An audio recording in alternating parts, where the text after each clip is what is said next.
Agreement భార్య part 15. అభిరామ్ను చూడగానే శివాని ఆనందాన్ని మఠంలో చెప్పలేం. పరిగెత్తుకుని వెళ్ళి అతన్ని గట్టిగా హత్తుకున్నది. అభిరామ్, నిన్ను చాలా మిస్ అయ్యాను అని చెబుతూ కన్నీళ్లతో అతన్ని గట్టిగా కౌగిలించుకున్నది. కానీ కొన్ని క్షణాలకే ఆమెకు ఏదో తేడాగా అనిపించింది. అభిరామ్ మనిషిగా ఉన్నా అతనిలో స్పందన ఏమీ లేదు. అతను విగ్రహంలాగా నిలబడి ఉన్నాడు. అభిరామ్ కౌగిలిలో ఆ ఆత్మీయత లేకపోవటంతో శివాని దూరంగా జరిగి అతని వైపు చూసింది. అప్పుడు అభిరామ్ తల తిప్పి అపరిచిత వ్యక్తిని చూసినట్లు, ఎక్స్క్యూజ్ మీ, మీరు ఎవరు అని అడిగాడు. ఆ ఒక్క మాట శివాని గుండెను ముక్కలు చేసింది. ఆమె కళ్ళు పెద్దవి చేసి అభిరామ్ వైపు చూసింది. అసలు అభిరామ్ ఏమంటున్నాడో ఆమెకు అర్థం కావటం లేదు. వెనుక నుండి రామచంద్రవర్మ గారు ముందుకు వచ్చి, అభిరామ్, ఈమె శివాని, నువ్వు పెళ్లి చేసుకున్న అమ్మాయి అని చెప్పారు.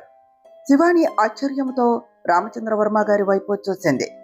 ఆమె అభిరామ్ వైపు తిరిగి, అభిరామ్, ఇదేమి జోకు, నీకు మన పెళ్లి గుర్తుకు లేదా అని అడిగింది.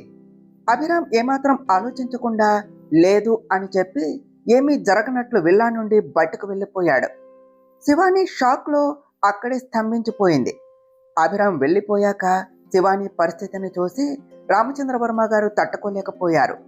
ఆమె తల నిమిరి, అమ్మా శివాని, నిజానికి మేము నీతో అబద్ధం చెప్పాము అని అన్నారు. ఏమి అబద్ధం తాతయ్య అని అడిగింది శివాని. రామచంద్రవర్మ గారు అసలు విషయాన్ని చెప్పారు. దేవేంద్ర నాయక్ పోలీసుల నుండి తప్పించుకున్నప్పుడు అభిరామ్ అతన్ని తన కారులో ఎక్కించుకుని లోయలో పడేశాడు. కానీ కారు లోయలో పడకముందే అభిరామ్ బయటకు దూకేశాడు. అయినా సరే అతని తలకు, శరీరానికి బలమైన గాయాలు అయ్యాయి. అక్కడే స్పృహ తప్పి పడిపోయాడు. నా మనుషులు అతన్ని హాస్పిటల్లో చేర్పించారు. అప్పటి నుండి అభిరామ్ కోమాలో ఉన్నాడు. కొద్ది రోజుల క్రితమే అతనికి స్పృహ వచ్చింది. కానీ అతను తన జీవితంలోని కీలకమైన జ్ఞాపకాలను కోల్పోయాడు అని చెబుతూ రామచంద్రవర్మ గారి కంఠం పూడుకుపోయింది. శివాని కంగారుగా, మరి ఇంకేమిటి తాతయ్య అని అడిగింది. రామచంద్రవర్మ గారు చాలా కష్టంగా గొంతు వణుకుతూ ఉండగా ఆ నిజాన్ని బయటపెట్టారు. బహుశా ఆ కోల్పోయిన జ్ఞాపకాల్లో నీతో గడిపిన క్షణాలు నీవు కూడా ఉన్నావు తల్లి. నిన్ను అతను పూర్తిగా మర్చిపోయాడు అన్నారు. ఆ మాట వినగానే శివాని ప్రపంచం ఒక్కసారిగా చీకటిమయం అయినది. తన ప్రాణనాథుడు అభిరామ్ వర్మ గత నెల రోజులుగా హాస్పిటల్లో మృత్యువుతో పోరాడుతూ కోమాలో ఉన్నాడు అని, తీరా స్పృహ వచ్చాక అతని మెదడులోని కొన్ని జ్ఞాపకాలతో పాటు తన ఉనికిని, అసలు తను ఎవరో కూడా పూర్తిగా మర్చిపోయాడు అనే భయంకరమైన నిజాన్ని వినగానే శివాని గుండె ఒక్కసారిగా ముక్కలు ముక్కలైపోయింది. ఆమె కళ్ళ నుండి కన్నీళ్లు కట్టలు తెంచుకుని నయాగరా జలపాతంలా ఆగకుండా కారుతూ ఉన్నాయి. అప్పటి వరకు ఎన్నో ఆశలతో, రంగులతో పెరిగిపోయిన తన వైవాహిక ప్రపంచం ఒక్క నిమిషంలో అన్ని రంగులను కోల్పోయి పూర్తిగా పాడైపోయినట్లు ఆమెకు అనిపించింది. అయినా సరే ఆమె అందరి ముందు ఏడ్చి తన బలహీనతను చూపించకూడదు అనుకున్నది. ఎలాగోలా తనను తాను సంభాళించుకొని వణుకుతూ ఉన్న అడుగులతో మెట్లు ఎక్కి పైన ఉన్న తన గదిలోనికి వెళ్ళింది. గదిలోనికి వెళ్ళటమే ఆలస్యం. తలుపును గట్టిగా వేసి లోపల గడియ పెట్టుకొని బెడ్ మీద పడిపోయి దిండును ముఖానికి అడ్డు పెట్టుకుని వెక్కి వెక్కి ఏడవటం మొదలుపెట్టింది. హాల్లో ఉన్న ఇంట్లో వాళ్ళ అందరికీ శివాని పడుతూ ఉన్న ఆ నరకయాతన చూసి కళ్ళల్లో నీళ్లు తిరిగాయి. అభిరామ్ తల్లి విజయ గారు కన్న కూతురు లాంటి కోడలి బాధను అస్సలు చూడలేకపోయారు. శివానీని ఎలాగైనా ఓదార్చాలి అని విజయ గారు పైనున్న శివాని గది వైపు మెట్లు ఎక్కబోతూ ఉంటే వెనుక నుండి రామచంద్రవర్మ గారు ఎంతో గంభీరంగా ఆమెను ఆపి, ఆగు పెద్ద కోడల, శివానీని ఈ సమయంలో ఓదార్చడానికి ప్రయత్నించకు, ఆమెను కాసేపు ఒంటరిగా వదిలి అన్నారు. రామచంద్రవర్మ గారి మాటలకు విజయ గారు తీవ్రమైన ఆశ్చర్యంతో వెనక్కు తిరిగి ఆయన వైపు చూశారు. రామచంద్రవర్మ గారు కళ్ళల్లో ఒక వింతైన మెరుపుతో మళ్ళీ ఇలా అన్నారు, విజయ కోడల, శివాని ఇప్పుడు ఒక పెద్ద యుద్ధం చెయ్యాలి. అది ఎదుటి శత్రువుతో కాదు, తనలో ఉన్న బాధతో, తనతో తానే చేయవలసిన మహాయుద్ధం. ఈ సమయంలో ఆమెకు ఎవరి ఓదార్పు, ఎవ్వరి సహాయం అవసరం లేదు. ఈ జీవిత యుద్ధంలో గెలవాలి అంటే ఆమె తనను తాను లోపల చాలా బలంగా మార్చుకోవాలి. నా శివాని మనవరాలి మీద నాకు 100% పూర్తి నమ్మకం ఉన్నది విజయ. ఆమె ఖచ్చితంగా ఈ యుద్ధంలో గెలిచి తీరుతుంది. ఎందుకంటే ఆమె కేవలం ఈ వర్మ వంశపు రక్తం పంచుకున్న కోడలే కాదు, సాక్షాత్తు అభిరామ్ వర్మ మనసు గెలుచుకున్న భార్య కూడా. ధైర్యంలో కానీ పట్టుదలలో కానీ ఆమె నా మనవడు అభిరామ్కు ఏమాత్రం తక్కువ కాదు. ఇప్పటి వరకు ఆమె జీవితంలో ఎన్నో కష్టాలు వచ్చినా ఎప్పుడూ బలహీనపడలేదు, ఇక ముందు కూడా పడదు. అభిరామ్ తన మెదడు నుంచి మర్చిపోయిన ఆ ప్రేమ క్షణాలను, ఆ పెళ్లి బంధాన్ని ఆమె తన ప్రేమతో ఖచ్చితంగా వాడికి గుర్తు చేస్తుంది అని నాకు గట్టి నమ్మకం ఉన్నది అని చాలా గంభీరంగా చెప్పి రామచంద్ర వర్మ గారు భారమైన అడుగులతో తన గదిలోనికి వెళ్ళిపోయారు. ఇక్కడ హాల్లో ఉన్న మిగతా కుటుంబ సభ్యులంతా అభిరామ్ పరిస్థితి గురించి, శివాని భవిష్యత్తు గురించి విపరీతమైన బాధలో మునిగిపోతూ ఉంటే, మాయా మాత్రం మనసులో ఐపీఎల్ గెలిచినంత పండగ చేసుకుంటోంది. ఆమె తన గదిలోనికి వెళ్ళి తలుపు వేసుకుని బెడ్ మీద గెంతుతూ క్లాప్స్ కొడుతూ పాటలు పాడుకోవటం మొదలుపెట్టింది. మనసులోనే పరమ పైశాచికంగా నవ్వుకుంటూ, శివాని, వర్మ విల్లాలో ఎవరి అండ చూసుకొని, ఏ అభిరామ్ వర్మ పవర్ చూసుకొని నువ్వు అంతలా ఎగిరి పడ్డావో, ఈరోజు అదే అభిరామ్ వర్మ స్వయంగా నీ రెక్కలు కత్తిరించి పారేశాడు. చూసావా, నువ్వు ఎవరు అని వాడు అడుగుతూ ఉంటే నీ ముఖం మాడిపోయింది చూడు. అబ్బా, నా కడుపు నిండిపోయింది. ఇప్పుడు చూస్తాను ఈ వర్మ సామ్రాజ్యంలో నువ్వు ఇంకా ఎన్ని రోజులు ఉంటావో. నీ వేళ్ల మీద రోజులు లెక్క పెట్టుకోవటం ముందే మొదలు పెట్టుకో శివాని. ఎందుకంటే నువ్వు ఎక్కువ కాలం ఈ ఇంట్లో రాణిలా చలామణి అవ్వలేవు. నిన్ను మెడపట్టి బయటకు నెట్టే రోజు చాలా దగ్గరలోనే ఉన్నది అని వికృతంగా నవ్వింది. సరిగ్గా అదే సమయంలో సుమతి కంగారుగా మాయ గదిలోనికి వచ్చి గెంతుతూ ఉన్న ఆమె చెయ్యి గట్టిగా పట్టుకొని బెడ్ మీద కూర్చోపెట్టి చాలా సీరియస్గా, మాయా, పిచ్చి పనులు ఆపు. నువ్వు ఇక ఏమాత్రం ఆలస్యం చేయకుండా ఇక్కడి నుండి, ఈ వర్మ విల్లా నుండి శాశ్వతంగా వెళ్ళిపోవాలి. నిన్ను ఏ ఉద్దేశంతో, ఏ స్వార్థంతో నేను ఈ ఇంటికి తీసుకుని వచ్చానో, అంటే నీకు అభిరామ్కు పెళ్లి చేసి ఈ ఆస్తిని దక్కించుకోవాలి అని అనుకున్నానో, ఆ ప్లాన్ ఇక ఎప్పటికీ జరగదు. ఎందుకంటే అభిరామ్ ఇప్పటికే రహస్యంగా శివానీని తన గుండెల్లో పెట్టుకుని పెళ్లి చేసుకున్నాడు కాబట్టి. ఇక్కడ నుండి నీ సమయాన్ని వృధా చేసుకోకుండా నీ భవిష్యత్తు ఏమిటో నువ్వు చూసుకో అని హితవు పలికింది. ఆ మాట వినగానే మాయ ముఖంలోని నవ్వు మాయమై కోపంతో సుమతి చెయ్యిని గట్టిగా పక్కకు లాగేసింది. బెడ్ మీద నుండి లేచి నిలబడి, అత్తయ్య, మీకు ఏమైనా పిచ్చెక్కిందా? అసలు ఆ లోయలో పడిన అభిరామ్ తలకు దెబ్బ తగిలిందా, లేక మీ తలకు ఏమైనా తగిలిందా? ఏమిటి ఈ పిచ్చి మాటలు మాట్లాడుతున్నారు అని గట్టిగా అరిచింది. సుమతి ఆమెను శాంతింప చేయటానికి ప్రయత్నిస్తూ, మాయ, నిజాన్ని గ్రహించు. అభిరామ్ తన సొంత ఇష్ట ప్రకారమే ప్రేమించే శివానీని పెళ్లి చేసుకున్నాడు. వాళ్ళ ఇద్దరి మధ్య ఉన్నది ఒప్పందం కాదు, పవిత్రమైన ప్రేమ. అది నా కళ్ళతో నేను చూశాను. కాబట్టి నీ లండన్ ప్లాన్స్ కానీ, ఇక్కడ లక్ష్యాలు కానీ ఇక నెరవేరవు. నీ జీవితాన్ని ఎందుకు అనవసరంగా ఇక్కడ పాడు చేసుకుంటావు? నీ దారి నువ్వు చూసుకుని వెళ్ళిపో అన్నది చాలా నీరసంగా. అది వినగానే మాయ హేళనగా నవ్వుతూ సుమతి ముఖం ముందుకు వచ్చి, ఓహో అత్తయ్య, ఆ దేవేంద్ర నాయక్ లోయలో పడి చనిపోగానే మీ నోటి వెంట వచ్చే మాటలు ఒక్కసారిగా మారిపోయాయి చూసారా? మీలో ఉన్న ఆ పాత పౌరుషం, ఆ క్రూరత్వం ఏమీ లేవిప్పుడు. ఆ ముసలాడు పోగానే మీరు పూర్తిగా భయపడిపోయి ఈ వర్మ వంశపు సంస్కారవంతమైన పెద్ద కోడలు ముసుగు వేసుకున్నారు కదూ అంటూ వెక్కిరిస్తూ గట్టిగా నవ్వింది. మాయా నోటి నుండి అకస్మాత్తుగా ఆ అంతర్జాతీయ మాఫియా డాన్ దేవేంద్ర నాయక్ పేరు వినగానే సుమతికి ఒక్కసారిగా కాళ్ల కింద భూమి కదిలిపోయినంత పనయ్యింది. ఆమె తీవ్రమైన షాక్కు గురవుతూ కళ్ళు పెద్దవి చేసి, మాయా, అంటే అంటే అప్పట్లో దేవేంద్ర నాయక్కు వర్మ ఇంట్లో జరిగే ప్రతి రహస్య విషయాన్ని, అభిరామ్ కదలికలను చేరవేస్తున్న ఆ భయంకరమైన రెండో కోవర్ట్, రెండో వ్యక్తివి నువ్వా అని అడిగింది నమ్మలేనట్లు. మాయా టేబుల్ మీద చేతులు కొడుతూ క్రూరమైన నవ్వు నవ్వి, అవునత్తయ్య, మీరు ఎంత అమాయకులు. మీ వయసు అయిపోయింది. అందుకనే మీరు ఈ మధ్య కాలంలో దేవేంద్ర నాయక్ చెప్పిన పనులను సరిగ్గా చేయలేకపోయారు. దొరికిపోతాము అనే భయంతో వణికిపోయారు. అందుకే మీ బదులు ఈ వర్మ ఇంట్లో అభిరామ్ ఏం చేస్తున్నాడు, తాతయ్య ప్లాన్స్ ఏమిటి అనే ప్రతి చిన్న వార్తను నేను రహస్యంగా దేవేంద్ర నాయక్కు చేరవేసేదాన్ని. దానికి బదులుగా ఆ ముసలి డాన్ నాకు ఒక పెద్ద వాగ్దానం చేశాడు. అభిరామ్ను ఎలాగైనా నా చేతుల్లో పెట్టి నన్ను ఈ వర్మ సామ్రాజ్యానికి మహారాణిని చేస్తాను అని మాట ఇచ్చాడు అని చెప్పింది. ఆమె అంతటితో ఆగకుండా సోఫాలో కూర్చొని, కానీ ఆ ముసలి దేవేంద్ర నాయక్ అభిరామ్ చేతిలో చచ్చిపోయాడు. పర్వాలేదు, వాడి సహాయం లేకపోయినా నా పని నేను ఎలా చేసుకోవాలో, అభిరామ్ వర్మని నా వశం ఎలా చేసుకోవాలో నాకు బాగా తెలుసు అన్నది చాలా పొగరుగా. మాయా మాటలకు సుమతి కళ్ళు తేలేసింది. గుండెల్లో వణుకు మొదలయ్యింది. మాయా, నువ్వు పిచ్చిదానిలా ఏం మాట్లాడుతున్నావు? అసలు అభిరామ్ ఎంత ప్రమాదకరమైన వాడో, వాడు తలుచుకుంటే ఎంతటి దారుణానికైనా ఒడిగడతాడో నీకు అస్సలు తెలియదురా. పైగా అభిరామ్ శివానీని ప్రాణంగా ప్రేమిస్తున్నాడు. ఆ విషయం నీ కళ్ళకు కనిపించటం లేదా అని గట్టిగా అడిగింది. వెంటనే మాయ మధ్యలో సుమతి మాటలను అడ్డుకుంటూ, అత్తయ్య, అభిరాము ప్రేమించేవాడు. అది గతం. కానీ ఇప్పుడు సీన్ మారింది. ఆ అభిరామ్కు అసలు శివాని అనే అమ్మాయి ఎవరో, ఆమె ముఖం ఏమిటో కూడా గుర్తులేదు.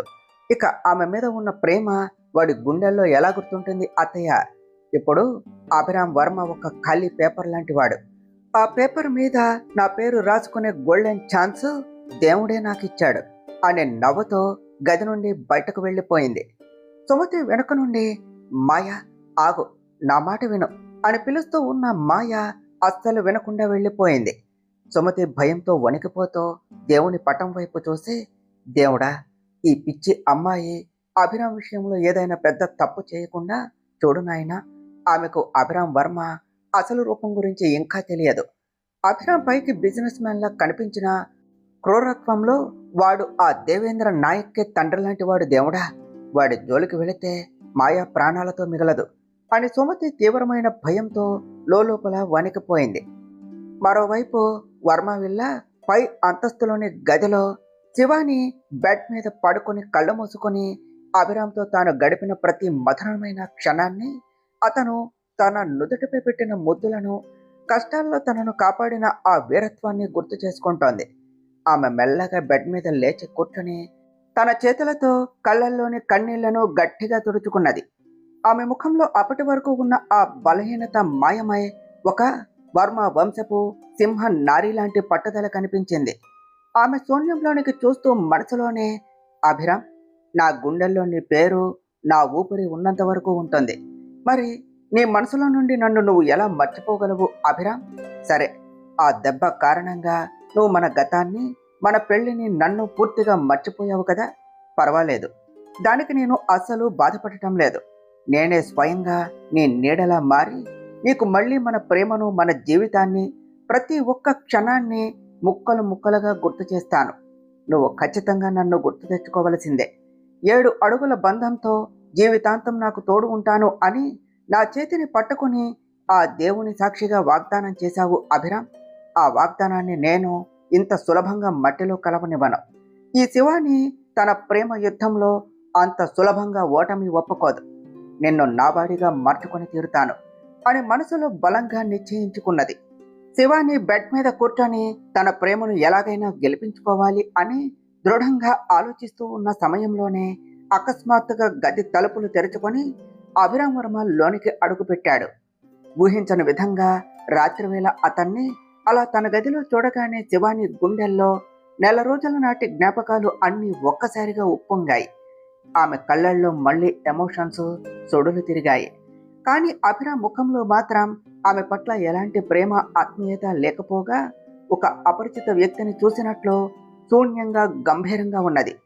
అతని ముఖ కవలికలను గమనించిన శివాని కూడా వెంటనే తన ఎమోషన్స్ను కంట్రోల్ చేసుకొని ఏమీ తెలియనట్లు మామూలుగానే బెడ్ మీద కూర్చుండిపోయింది. అభిరామ్ గదిలోనికి వచ్చి ఏమాత్రం మాట్లాడకుండా నేరుగా తన వార్డ్రోబ్ దగ్గరకు వెళ్ళాడు. తలుపు తీసి ఆఫీస్ బట్టలు మార్చుకోవటానికి క్యాజువల్ దుస్తులను బయటకు తీస్తూ ఒక్కసారి వెనక్కు తిరిగి శివాని వైపు చూశాడు. అక్కడ శివాని కంటి రెప్ప కూడా వాల్చకుండా తన ప్రాణనాథుడి అందాన్ని, అతని కదలికలనే ఆసక్తిగా చూస్తూ ఉండిపోయింది.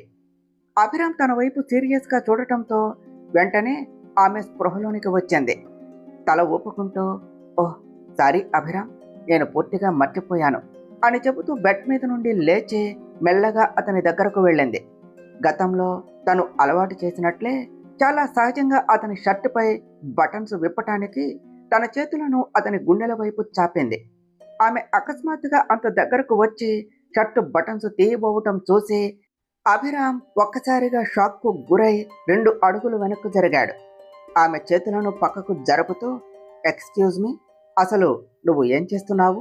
నా పర్సనల్ స్పేస్లోనికి ఎందుకు వచ్చావు అని చాలా గంభీరంగా కోపంగా అడిగాడు.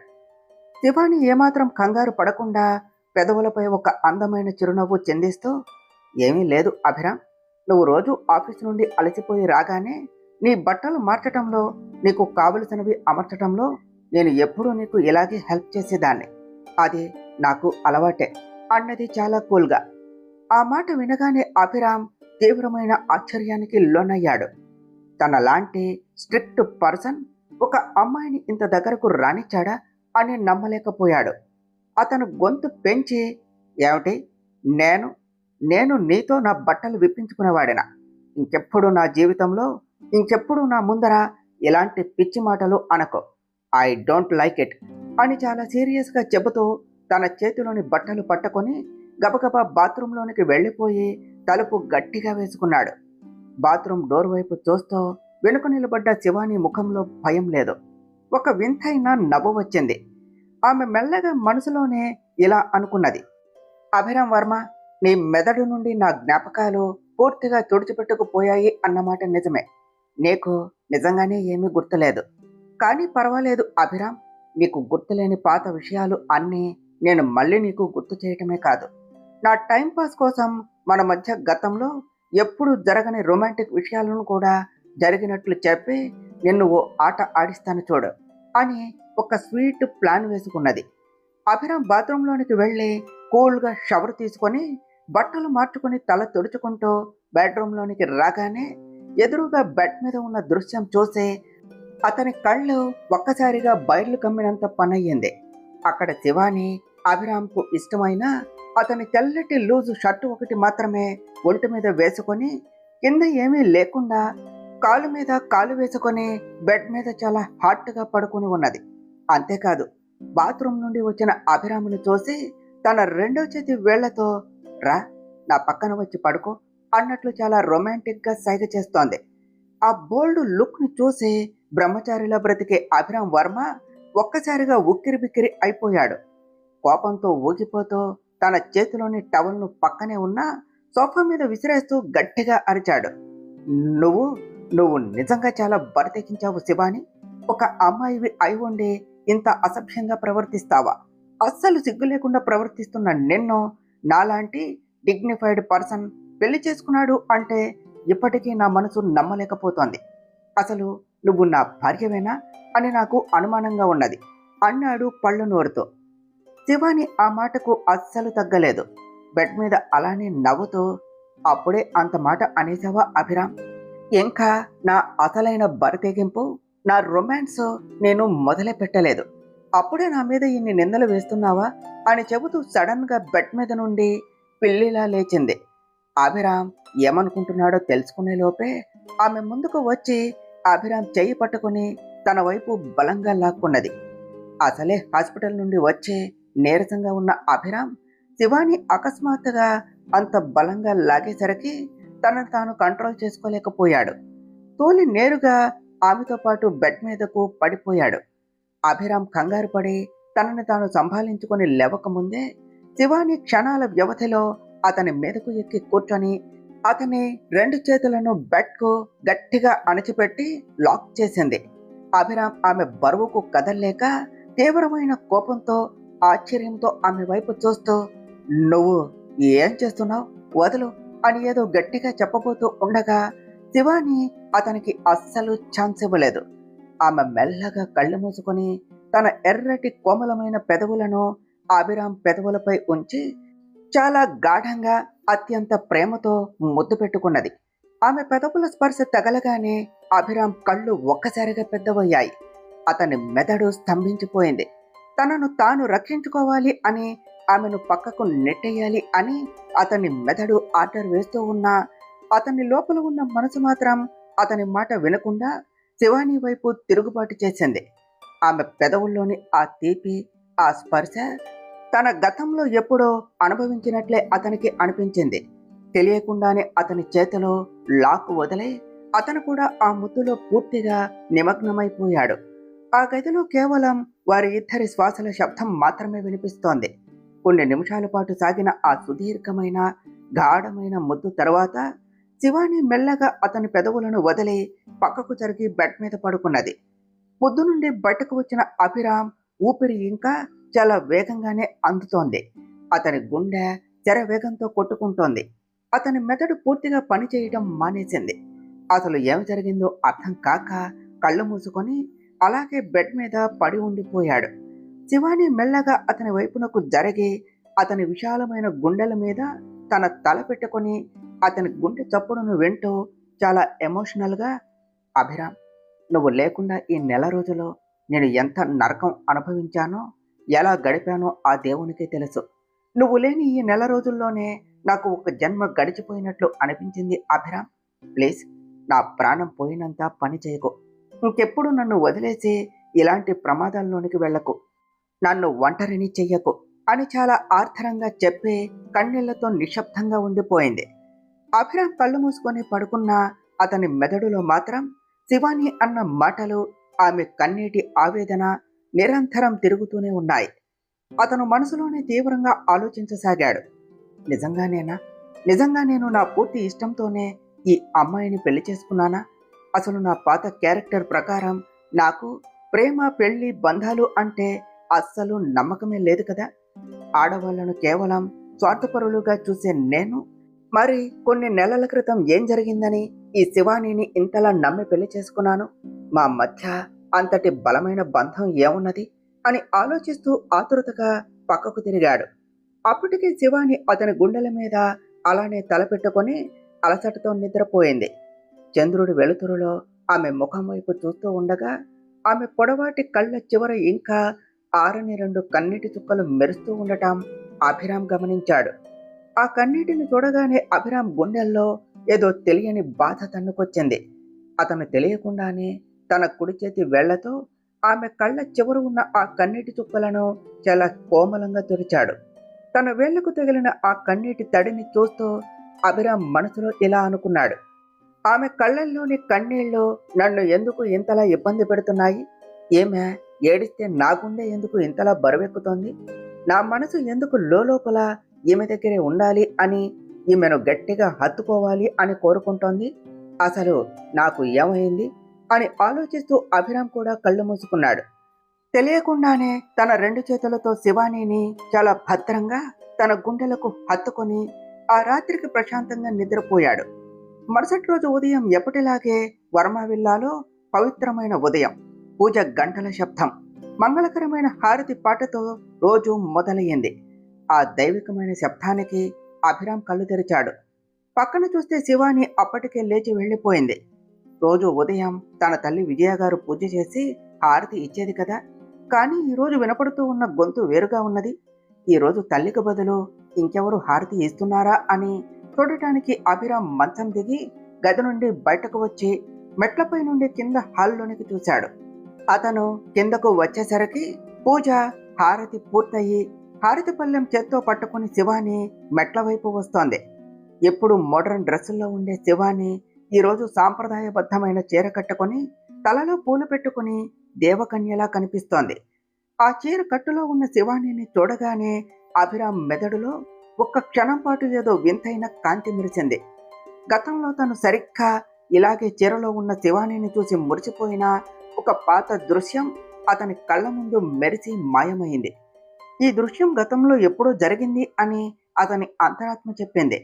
వెంటనే ఆ ఆలోచనల ఒత్తిడికి అతని తలలో విపరీతమైన నొప్పి రావటంతో ఒక చేత్తో తలను గట్టిగా పట్టుకుని మూలిగాడు. అప్పటికే శివాని హారతి పళ్ళెంతో అతని దగ్గరకు వచ్చేసింది. అతను అలా తలపట్టుకుని బాధపడటం చూసి తీవ్రమైన కంగారుతో, అభిరామ్, ఏమైంది? నువ్వు బాగున్నావా?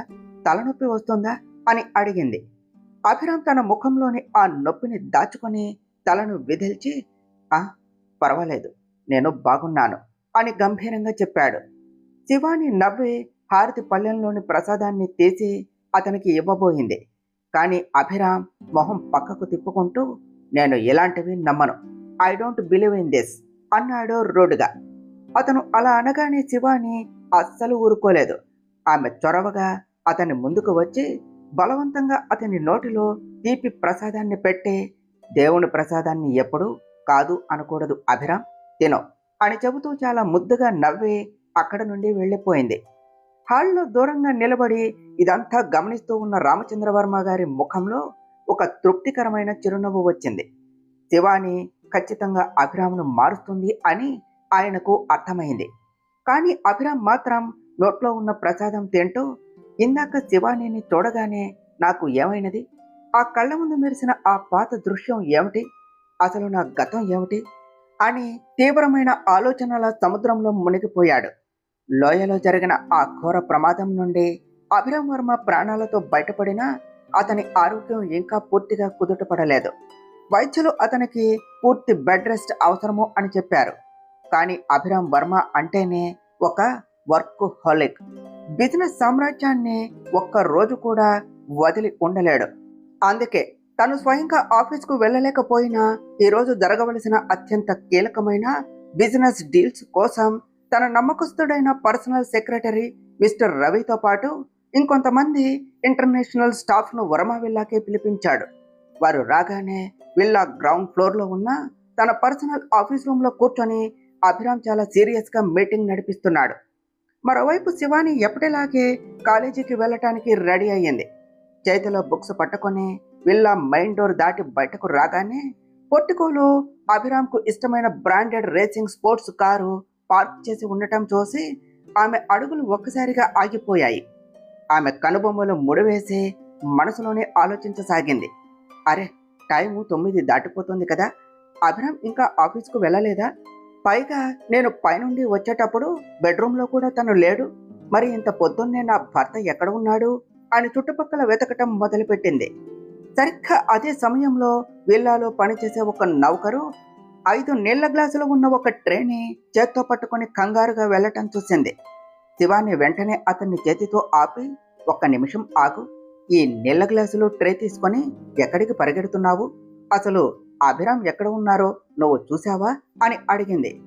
ఆ నౌకరు చాలా మర్యాదగా తల ఉంచి, అవును మేడం, అభిరామ్ సార్ ఆఫీసు నుండి కొంతమంది విదేశీ స్టాఫ్ వచ్చారు. వాళ్ళతో కలిసి సార్ కింద ఉన్న పర్సనల్ ఆఫీస్ రూమ్లో చాలా ఇంపార్టెంట్ మీటింగ్ చేస్తున్నారు. వాళ్ళ కోసమే ఈ కూల్ వాటర్ తీసుకుని వెళ్తున్నాను మేడం అని చెప్పి అక్కడి నుండి వెళ్ళిపోయాడు. ఆ నౌకరు వెళుతూ ఉంటే శివాని ముఖంలో ఒక వింతైన అల్లరి చిలిపి ఆలోచన మెరిసింది. ఆమె పెదవులపై ఒక అందమైన చిరునవ్వు చిందిస్తూ మనసులో ఇలా అనుకున్నది, ఓహో, బాస్ గారు ఇంట్లోనే ఆఫీస్ పెట్టారు అన్నమాట. ఎలాగో కాలేజీకి వెళ్తున్నాను కదా, వెళ్లే ముందు నా మొగుడిని కొంచెం ఆట పట్టిస్తే ఎలా ఉంటుంది? నిన్న రాత్రి అంత గంభీరంగా యాక్ట్ చేశాడు కదా, ఇప్పుడు స్టాఫ్ ముందు వాడి పరువు కొంచెం తీస్తే కానీ నా మనసు శాంతించదు అని ముద్దుగా నవ్వుకుంటూ ఆ నీళ్ల ట్రే పట్టుకుని వెళ్ళిన నౌకర్ వెనకాలే పిల్లిలా అడుగులు వేస్తూ వెళ్ళింది. ఆ నౌకర్ ఆఫీస్ రూమ్ లోపలకు వెళ్ళి టేబుల్ మీద నీళ్ల గ్లాసులు అమర్చి చాలా సైలెంట్గా బయటకు వచ్చేశాడు. కానీ శివాని మాత్రం లోనికి వెళ్లకుండా ఆ రూమ్ యొక్క గ్లాస్ డోర్ గేటు ముందు చాలా స్టైలిష్గా నిలబడింది. లోపల ప్రొజెక్టర్ స్క్రీన్ చూస్తూ ఫుల్ సీరియస్గా ఉన్న అభిరామ్ ఆమెను అస్సలు గమనించలేదు. కానీ అభిరామ్ ముందర కూర్చుని ఉన్న మిస్టర్ రవి మరియు మిగిలిన ఆఫీస్ స్టాఫ్ చూపులు మాత్రం అకస్మాత్తుగా గ్లాస్ డోర్ వైపు పడ్డాయి. అక్కడ నిలబడిన శివానీని చూడగానే అందరి మైండ్ బ్లాంక్ అయిపోయింది. మిస్టర్ రవికి శివాని ఈ ఇంటి కోడలు అని ముందే తెలుసు కాబట్టి ఆయన కంగారుపడి వెంటనే తన చూపు పక్కకు తిప్పుకున్నారు. కానీ మిగిలిన కొత్త స్టాఫ్ మాత్రం అంతటి అద్భుతమైన సౌందర్యవతి అయిన అమ్మాయిని కాలేజీ బ్యాగ్ తగిలించుకుని దేవకన్యలా నవ్వుతూ నిలబడటం చూసి మీటింగ్ని బిజినెస్ను పూర్తిగా మర్చిపోయి ఆమె అందానికి మైమర్చిపోయి నోళ్ళెల్లబెట్టారు. టేబుల్ అవతల వైపు ఉన్న స్టాఫ్ అంతా ప్రజెంటేషన్ వినకుండా ఒకేసారి డోర్ వైపు పిచ్చివాళ్లలా చూడటం గమనించిన అభిరామ్కు చాలా తేడాగా అనిపించింది.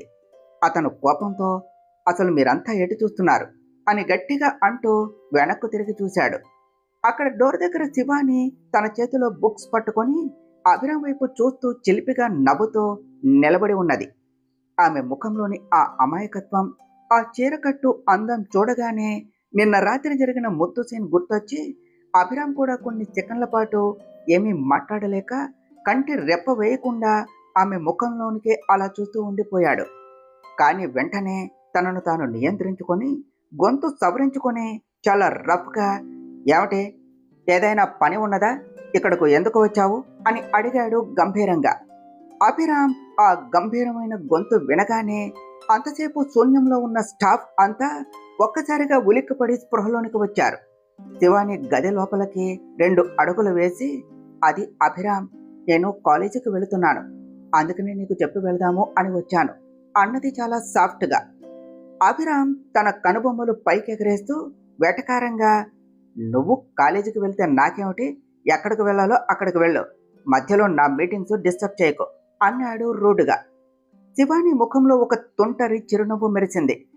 అయ్యో, అది కాదు అభిరామ్, నేను కాలేజీకి వెళ్ళేటప్పుడు మీకు ఒక ముఖ్యమైన విషయం చెప్పాలి అని నిన్న రాత్రి నువ్వు నాతో బెడ్ మీద అన్నావు కదా, అది చెప్పడానికి వచ్చాను అని సగం మాటలోనే ఆగిపోయింది. తరువాత ఏమి జరిగిందో నెక్స్ట్ పార్ట్లో తెలుసుకుందాం ఫ్రెండ్స్. డియర్ ఫ్రెండ్స్, మీకు కనుక ఈ కథ నచ్చినట్లయితే మీ అభిప్రాయాలను కామెంట్ల రూపంలో తెలియచేయండి. ఈ వీడియోను లైక్ చేయండి, షేర్ చేయండి, మా ఛానల్ను సబ్స్క్రైబ్ చేసుకోండి ఫ్రెండ్స్. Thank you.